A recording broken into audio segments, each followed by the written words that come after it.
विद्यार्थियों, आज मैं आपको शब्द विचार के बारे में बताने जा रही हूँ। मैं किरण महन आज शब्द विचार के बारे में कि शब्द क्या होते हैं, शब्द कैसे बनते हैं के बारे में समझाकर आपको इस पाठ से अवगत कराऊंगी। शब्द ध्वनियों के मेल से शब्द बनते हैं। ध्वनियाँ किसे कहते हैं? वर्णमाला में जितने भी स्वर और व्यंजन होते हैं उनको मिलाने से उनसे शब्द बनते हैं। ठीक है, अब आगे चलेंगे। ये देखिए, कौआ, आदमी, मीनार, रथ, थर्मस, सफल, लहसुन, नगर, रहीम, महिमा, माखन, नकलची।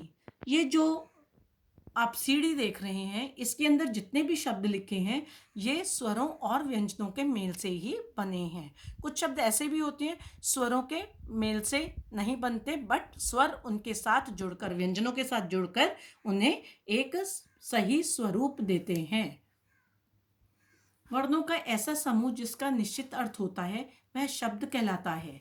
हम अपने भावों और विचारों को प्रकट करने के लिए शब्दों का प्रयोग करते हैं।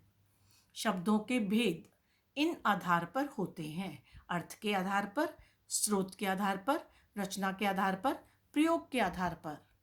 अर्थ के आधार पर शब्दों के दो भेद होते हैं: सार्थक और निरर्थक। पुस्तक और मकल। पुस्तक एक विशेष अर्थ देता है और मकल का कोई अर्थ नहीं होता। सार्थक शब्द, जिन शब्दों का कोई अर्थ होता है उन्हें सार्थक शब्द कहते हैं, जैसे पुस्तक, कमल, सुराही। ये एक विशेष तस्वीर हमारे सामने पेश करते हैं। निरर्थक शब्द, जिन शब्दों का कोई अर्थ नहीं होता उन्हें निरर्थक शब्द कहते हैं। मकल, छमली, नगुश आदि, इनका कोई अर्थ हमारे हृदय को नहीं पता चलता।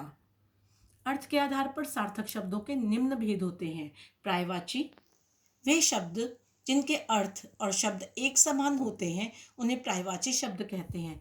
विलोम शब्द, जिसे उल्टे शब्द भी कहते हैं: यश, अपयश, गुण, अवगुण, सगुण। इस तरह अनेकार्थी शब्द, जब एक शब्द के अनेक अर्थ निकलते हैं, जैसे हस्त, हाथ, और कर का अर्थ है हाथ, टैक्स। वाक्यांशों के लिए एक शब्द, जब अनेक शब्दों के लिए हम एक शब्द ढूंढते हैं और पाते हैं तो उसे अनेक शब्दों के लिए एक शब्द या वाक्यांशों के लिए एक शब्द कहते हैं।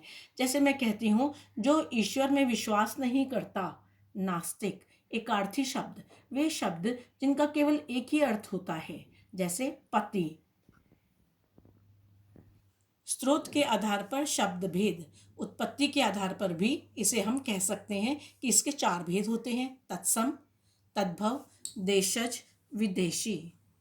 संस्कृत के ऐसे शब्द जिनका हिंदी में उसी रूप में प्रयोग किया जाता है जिस रूप में वे होते हैं उन्हें तत्सम शब्द कहते हैं, जैसे सूर्य, मयूर, दंत, ग्राम, नृत्य। ये संस्कृत के शब्द हैं और इसे हम हिंदी में ऐसे का ऐसा ही प्रयोग करते हैं। संस्कृत के जो शब्द कुछ परिवर्तन के साथ हिंदी में प्रयुक्त होते हैं उन्हें तद्भव शब्द कहते हैं। जैसे चंद्र से चांद, सर्प का अर्थ होता है सांप, मुख से मुंह का आभास होता है। देशज, ऐसे क्षेत्रीय शब्द जो स्थानीय बोलियों, एक क्षेत्र विशेष से या उपभाषाओं से हिंदी में आए हैं, देशज शब्द कहलाते हैं। कड़क, फुनगी, गाड़ी, फटाफट। विदेशी शब्द, हिंदी में आए अन्य देशों के शब्दों को आगत या विदेशी शब्द कहते हैं। आज हिंदी में अनेक भाषाएं जैसे अरबी, फारसी, अंग्रेजी, पुर्तगाली, तुर्की, फ्रांसीसी आदि का बहुत ही प्रचलन है। हवालात, आईना, कैमरा, चमचा इत्यादि ये शब्द दूसरे देशों के शब्द हैं। रचना के आधार पर शब्दों के भेद: रूढ़, यौगिक, योग रूढ़।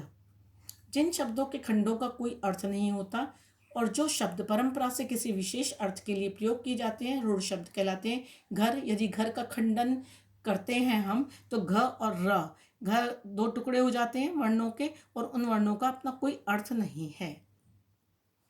ऐसे शब्द जो दो या दो से अधिक शब्दों के मेल से बने हों तथा उनके खंड करने पर भी उनके प्रत्येक खंड का अर्थ निकलता हो, वे यौगिक शब्द कहलाते हैं, जैसे यज्ञशाला। ऐसे यौगिक शब्द जिनका प्रयोग किसी विशेष अर्थ में ही होता है उन्हें योगरूढ़ शब्द कहते हैं। जैसे हम एक शब्द लेते हैं लंबोदर, इसका अर्थ है लंबा है उदर जिसका, अर्थात पेट, श्री गणेश। प्रयोग के आधार पर शब्दों के भेद। प्रयोग के आधार पर शब्दों के दो भेद होते हैं, विकारी शब्द और अविकारी शब्द। विकारी शब्द वे होते हैं जिनमें लिंग या वचन के आधार पर परिवर्तन होता है, और अविकारी शब्द होते हैं जिनमें कोई परिवर्तन नहीं होता। जिन शब्दों के रूप लिंग, वचन और कारक के अनुसार बदल जाते हैं वे विकारी शब्द कहलाते हैं। जैसे अभी मैंने आपको उदाहरण दिया था। धन्यवाद।